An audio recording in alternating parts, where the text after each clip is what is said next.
Marty, thank you for the introduction. Can you hear me okay? Yeah, great. Okay. So in a second, I'm going to start to put up some slides, but I want to thank Marty. I've been presenting off and on to the IvyFON group since 2016 on my cancer drug that I've been working on. And I'm pleased to say, when I started out, Marty told me, Eric, you're raising money for a single molecule. This is a very difficult thing to do. I made it to raise money for this company over the last 5 years. I think I've made about 10,000 phone calls. I've been successful in raising 78 million for them. And I'm very proud to say that our molecule has blossomed from a molecule into a platform. If it's okay, Marty, I'd like to share my screen. Is that all right? Out of there, yeah. Okay, so let's see what we got here. Okay. Let's see. Can you see it? Not yet. Okay, well, this is maybe a little bit challenged on this. So the company I'm going to talk about, Neotex, is a company that, let's see if I can get this up here for a second. Okay. Hold on one second. So when I should share screen, select the window that you want to see. Can you see it now? Yeah. Okay. Perfect. Excellent. All right. So the Neotex company is I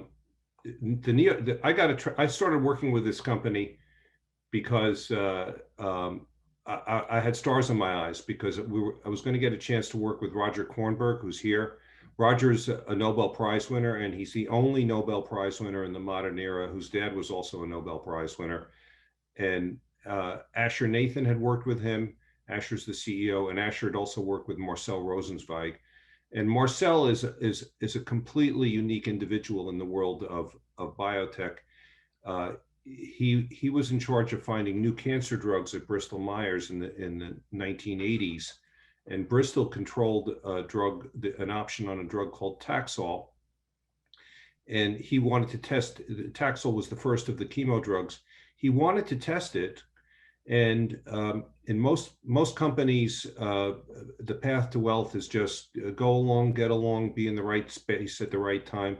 His boss would not let him test Taxol, and his boss's boss would not let him test Taxol. And the CEO of Bristol Myers would not let him test Taxol. And every single time he was met with resistance, Marcel pounded the table and said, "We have to test this."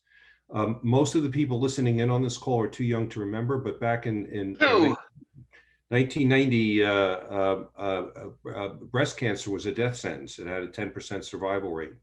Marcel started testing Taxol. Survival rate immediately lifted to 40 to 50%. Then Marcel marched into the FDA and said, it is unethical for you to make me continue to give placebo to these people. We need to immediately approve this drug, which they did. Marcel went on to get a total of 11 chemo drugs approved at Bristol Myers, including their suite of blockbusters. He's widely known as the godfather of chemotherapy. He retired and then came back to work, starting to work on checkpoint inhibitors before they were called checkpoints. That's actually the drug that Jimmy Carter took. The company that we're going to talk about is Neotex. And what Neotex does is it takes cancer and it makes it look like a bacterial infection. And as the Nobel Prize winner Roger likes to put it, he's unimpressed with the human's ability to fight cancer. The human immune system against cancer is, we've only been humans for 200,000 or 300,000 generations. It's not a lot of design cycle time to get things right. We still don't know what we're doing. We're kind of a work in progress relative to cancer. On the other hand, our immune systems for fighting bacteria, he says, we know how to fight bacteria. As organisms, we have been fighting bacteria for 2 to 3 billion years, and our immune systems know how to do that. So that's the secret, and that's kind of the overview behind the drug and why it's a completely new approach. We in-licensed the drug from Active Biotech, who had run out of money, and we took it over.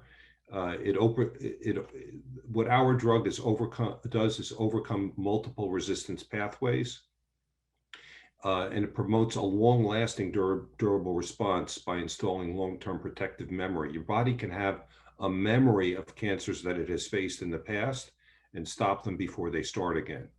Our lead drug is called naptumomab, which we shorten to NAP.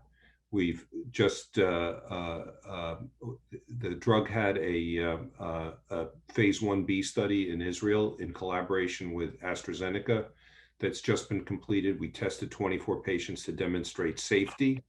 In the course of doing that, we also took a stage 4 pancreatic patient with metastasis to the liver and completely cleared them of tumor. That patient is alive 18 months later with no trace of cancer. We've established safety for the drug. We're planning a suite of clinical trials. What's completely unique about this drug is it fronts on the 3 major areas of therapeutic drugs for cancer: chemotherapy, checkpoint inhibition, and CAR T. And we think it works on solid tumors and other tumors. One of the things that we're planning is a trial that is a molecular signature trial. I'll describe that a little later. But altogether, we front on $32 billion in sales in the world of cancer. Our pipeline is robust. We're doing a trial right now with AstraZeneca where we're using their checkpoint inhibitor drug in combination with our drug. We're planning on doing the molecular signature trial, which I'll describe. And we just got approved. Our IND was approved by the FDA to test our drug with a chemo drug called docetaxel, where that trial was done against 6 patients 12 years ago by the prior developer, and out of the 6 patients, all of whom had failed multiple rounds of chemotherapy, 2 of the 6 patients had their tumor shrink. We now know 12 years later that one of those patients was able to live for 11 years with no further cancer treatment of any kind, which is very unusual for stage 4 patients to survive that long. I'm very pleased to say that Dana-Farber has told us that they want to go ahead in a collaboration on brain cancer. We have evidence that our drug works on brain cancer, and I would encourage anybody in the audience if somebody knows somebody who has brain cancer, please get in touch with me privately. I want to make them aware of the full scale of this. We also have discovered that our drug, I'll describe the mechanism of action of our drug in a moment. Basically, what we do is we take a fragment of Staphylococcus, which is a bacteria, not enough for it to reproduce in the body, but just enough of it for the body to sense that it has a staph infection. And we attach that fragment of staph to the surface of tumors. The presence of that fragment of staph in the CAR T T-cell cloning process actually makes the T cells that CAR T produces 6 to 10 times more effective. And this is kind of the scientific slide. I'm not expecting our generalist audience to understand it. Basically, this is the schematic design of a drug, and you can just think of the green piece as a piece of a fragment of Staphylococcus, and this complicated structure here, that's just a piece of Velcro that attaches our drug to the surface of the tumors. So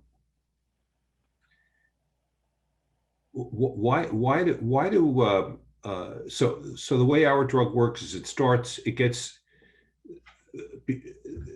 you have in your body about 40 trillion cells, and about 80 billion of those cells are T cells. So the T cells are the cops of the body.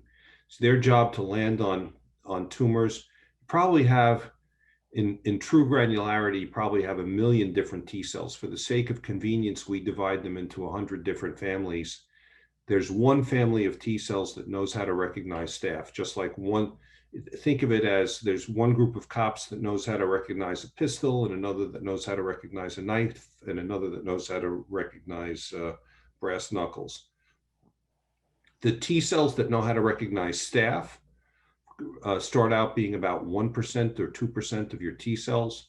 The moment the body thinks that there's staph in the system, you get T cell activation and expansion. And what that means is that because your body's constantly making new T cells, every new T cell that's made when the body sniffs that there's staph, every new T cell that's made is one of the ones that recognize staph. So we get dramatic increase in the number of T cells that know how to recognize staph. It goes up by from 2% to about 30% of the body's T cells, and because the staph focusing T cells are out there, and we are coating the tumor with the staph lookalikes, we basically suck the T cells into the tumor, and that's half the battle, is just getting the T cells to the tumor environment. Normally, the tumor environment is very hostile to T cells. It's called a restrictive environment. It's an immunosuppressive environment. Once our T cells get there and start nibbling away on the tumor, the T cell environment flips, and it becomes a permissive environment where the T cells can do their job, which is as cops killing the bad guys. So as this slide shows, we get the T cells into the tumor. One of the other problems with tumors is that tumors hide in the body. Okay, basically they take their bad proteins that they're producing, and they get the cells to stop showing those in the same way, and in effect, the body becomes the tumors become less visible to the T cells. We counteract that by coating the tumors with with the fragments of staph. I'm going to take a moment to just move to a different slide deck for a second, if I can find it. Can you see this now on the screen? I see what you have, yeah. Okay, so all right, so let's just go down here a little bit.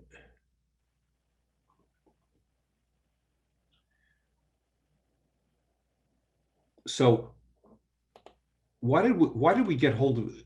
So we in-licensed this drug, Active Biotech. This is a drug that before we got hold of it, Pharmacia and Active Biotech had spent $230 million on it. And we believe that the drug was severely mistested. So when we in-licensed the drug, we knew that it was safe. It had been in over 300 patients. We knew that it overcame most of the immunotherapy pathways. We had evidence that it worked as a single agent, and we knew that it worked with the major cancer modalities. And we knew also that it had it provided long-term immunological memory. The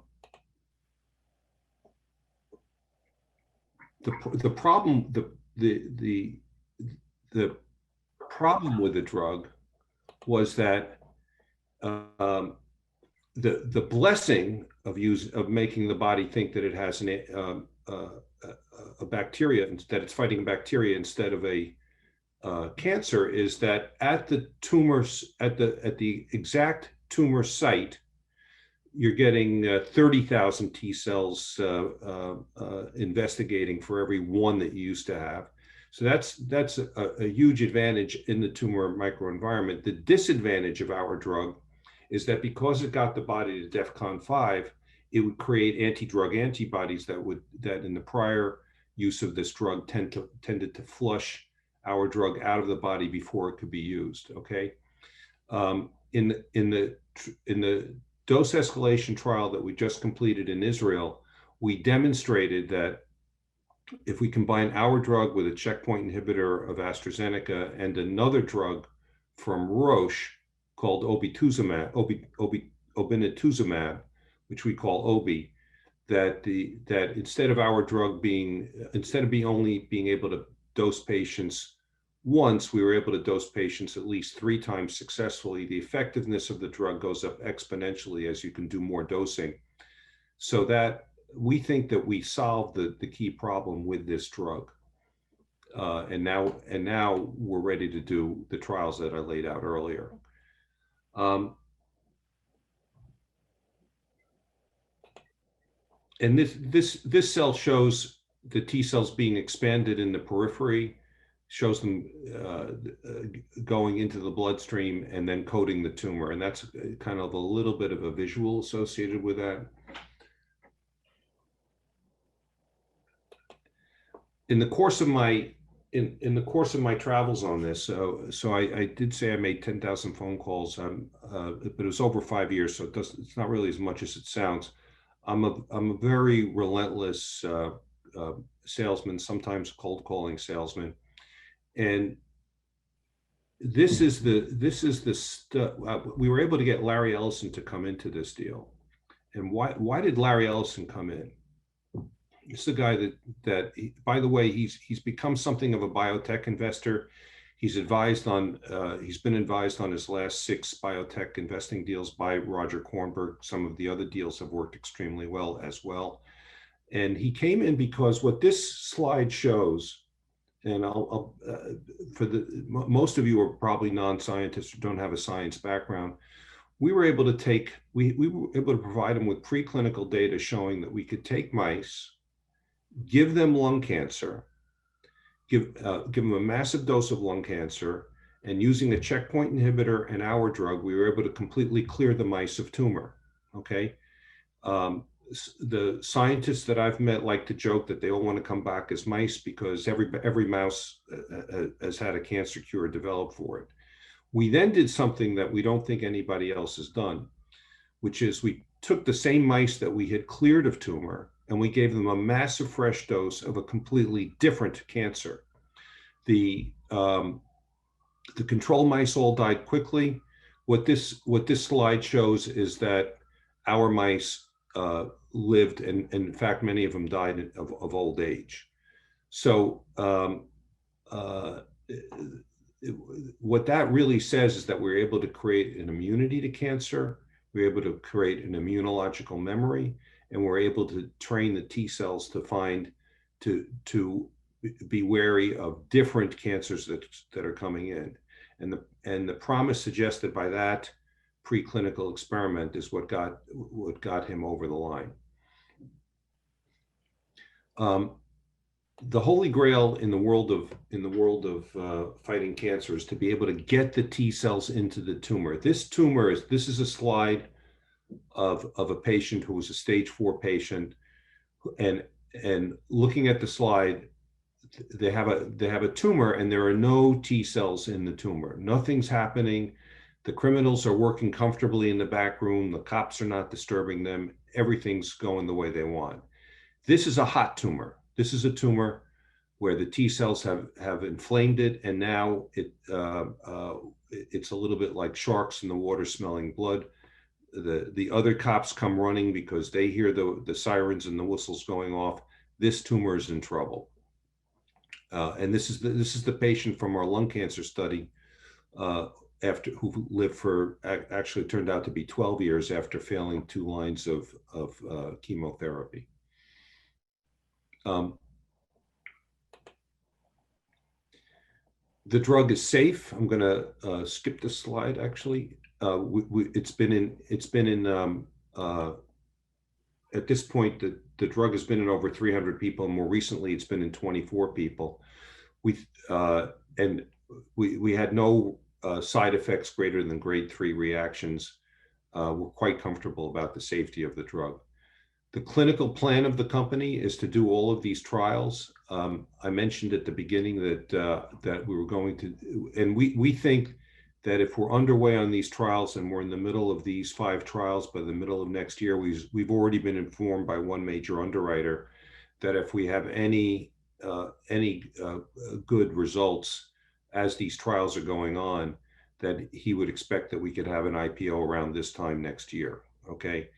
I talked a little bit earlier about a molecular signature trial. There are patients uh, there's a kind of patient where if they have low PD-1 and low PDL, which are chemical aspects of tumors, and they have a low tumor mutation rate, those patients, based on looking at their biopsies, they probably have a 3% chance of success of living. Okay. We realized that we could, and this is across all different kinds of indications. So this is lung, pancreatic, colorectal, whatever. We're going to do a trial where we focus just on those patients that have a 3% chance of living. We think that we can treat those patients, and if we're successful in raising that to the 20% level where checkpoints are at for other patients, we think we have a blockbuster on our hands. The one other thing that I'd like to make you aware of, using the slides for the moment, is the fact that, and I think I mentioned it earlier, but we have preclinical evidence showing that when you make a CAR T drug in conjunction with our super antigen, that you wind up getting 67% complete responses in blood as opposed to 0%. Complete response is a technical term for meaning completely cleared of tumor. So that's a little bit of an overview of the company. We're raising, our goal is to raise 85 million, although we've accepted we have a term sheet from our lead investor, and some of our existing investors have decided to go along with it. So we're out looking for families and for venture, crossover firms if they have an interest. This is a deal that got done outside of the venture community. So it's very much a deal that was invisible to the venture capitalists when we were in preclinical stage, and has stayed largely invisible because there's a lot of noise in the market. But it's very rare to be able to take a pancreatic patient and completely clear them of tumor. It's very rare to have something where the foremost oncologist, I think, in the world, Dr. David Reardon, thinks that we may have a drug that could be successful against brain cancer. It's an anomaly to take a patient that has failed 2 or 3 rounds of chemo, give them chemo and our drug, and have them live for 12 years after. So I'm a little bit of an evangelical about this. I've been working on it for 6 years, but I have, throughout the entire time of listening to the VC world and raising money with investors, I've never found an objection to the company that I thought there are risks, yes, but I think that if you're interested in making a contribution to the fight against cancer, Marcel is a guy that's already saved millions of lives. Roger Kornberg is a guy that has seen every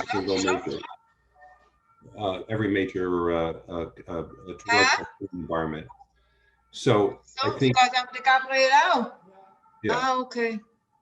So, any rate, I think this is an outstanding way to make a dent against cancer. I'd love to take questions for a moment or two, if that's okay, Marty. Yeah, Eric, you got about a minute or two, but there is 2 questions in the Q&A. Can you just answer those? Marty, can you read them out to me and I'll answer it? Have you done monkey studies to test your thesis about dosage, about 3x dosage? No, we haven't done monkey studies. We've done human studies. And your outcome was no negative outcome, right? Yeah, no significant outcome, and controllable and reversible. Right. And the other question was, you're raising $85 million at what valuation?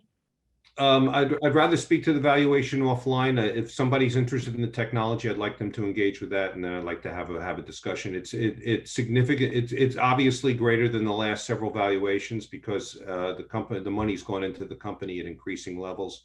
In addition to In addition to Larry Ellison, we have Tom Hill as an investor, the co-founder of Blackstone, and Hank Greenberg, who was the founder of AIG. So we have some pretty sophisticated investors who have a lot of call on resources. Those are pretty substantial family offices. Yeah. So I would encourage you, please get in touch with me if you have further interest. I would it's something I very much like to talk to about, and I can talk for a lot longer, as the previous speaker said. So I really appreciate the chance to present, and I hope that some of you will follow through with me. So Eric, we're going to share your information